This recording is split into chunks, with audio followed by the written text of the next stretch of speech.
Welcome once again, dear student.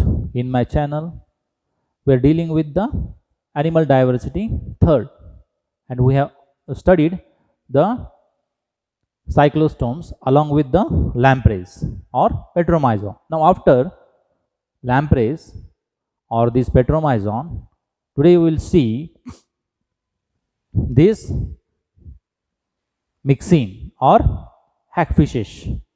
Myxine, it is commonly called as hagfish, and the species that we are going to deal is Myxine glutinosa. That is the scientific name of myxine. So let's see about the myxine.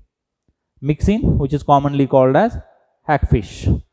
This myxine, which is also having cylindrical body, elongated body, it is tapering to the posterior sides or at the tail region.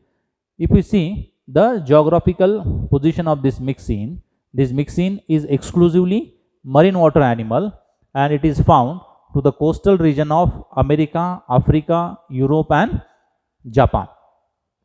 So exclusively marine water, only found in marine water, and these are the countries to their coastal region this myxine commonly or generally found.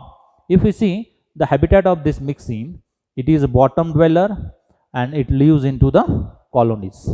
It is bottom dweller animal and it prefer to live into the groups or colonies.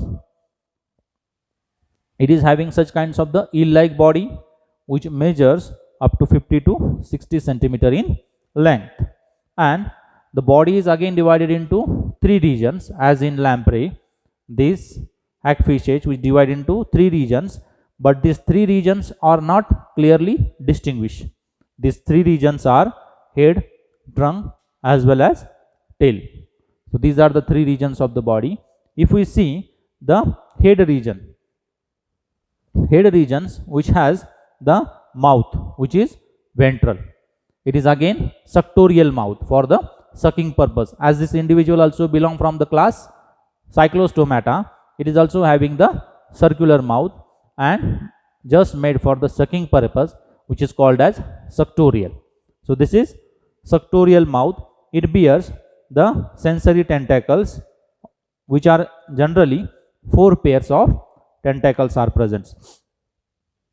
And again this kinds of the mouth which guarded with this teeth, and inside these kinds of the suctorial mouth there is tongue which is rasping, protrusible, guarded with this horny dentine plates. So this with the specialized tongue is present again for sucking. So that is again the sucking purpose, the tongue is present into the mouth. Then at the dorsal sides of the head region, it is having the nasohypophyseal apertures. So this nasohypophyseal aperture which is present, which is having the single external nares. Then at the lateral sides of the head region, vestigial eye is present. Eye which is not well developed, it is vestigial and covered by the skin or the fold of skin. Whole body of this myxine is also not having any kinds of the scales. Slimy body is present.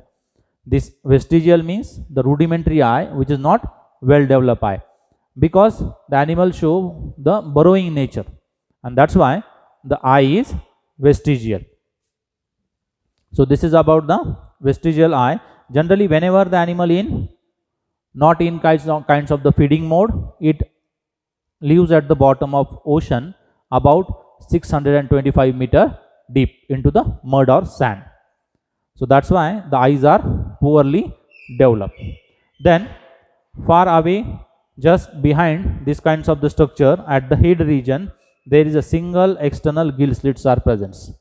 But this single external gill slits which open outside as a single external gill slits, which is having the 6 pair of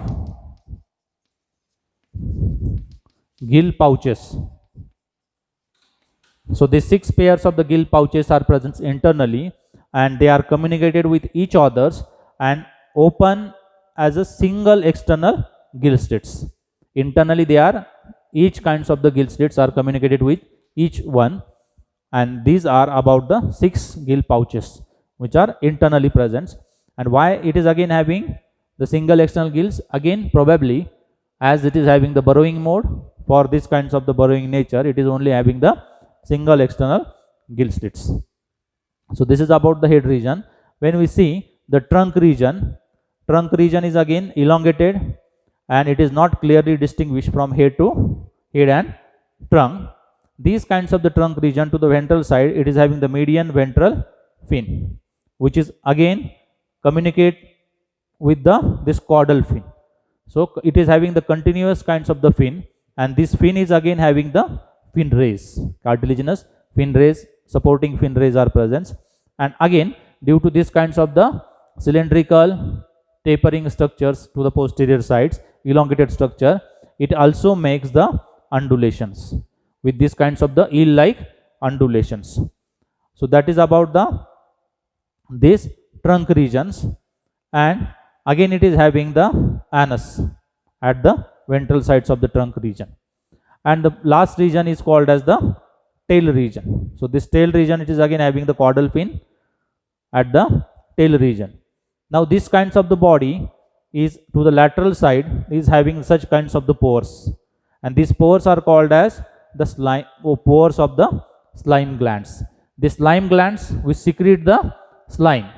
So the too much slime is secreted by the myxine continuously, and that's why commonly this is called as the slime eel.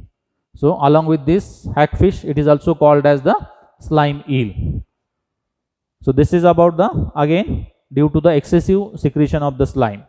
And these generally, though it is a parasitic, as it sucks the digestive fluids or the body fluids of the host, it enters into the host fish. Generally it prefer the injured or damaged fish, and it enter into the body with the mouth or through the operculum, and generally feed on the all kinds of the materials of the host fish till it get died. So to that kinds of the things, it is the internal parasites, or it is also called as endoparasites in this sense. So that's why as it enter into the body of host, it is also called as borer, which bore the body of that fish and enter into the body of that fish. Then these kinds of the myxine or this myxine glutinosa, in which the development is direct, there is no indirect development. The young one which hatches just as a having the structure of the adult, but only the size is small. So like that, the intermediate stage or the larval stage is absent into the myxine, and female lay the eggs on the floor of the ocean, which is having the hook-like structure, attaches to each others, as well as these eggs attaches to the seaweeds. And these kinds of the myxine, the sexes are separate, but the clear-cut sexual dimorphism or demarcation is seen very late, or in adult stage, or at mature stage. Then later on, the female which lay the eggs into the floor of ocean. So likewise, this is about this myxine glutinosa. As it belongs from cyclostome, it is also having the circular mouth, and it feeds on this body fluids of the host fish. It also damages this kinds of the fishes, and it generally prefer the cod fishes as well as flounders fish. So this is about the general character of this myxine glutinosa.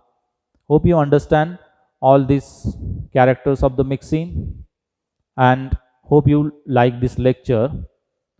Still you possesses any kinds of the doubts and query, please feel free to write into comment box. Thanks.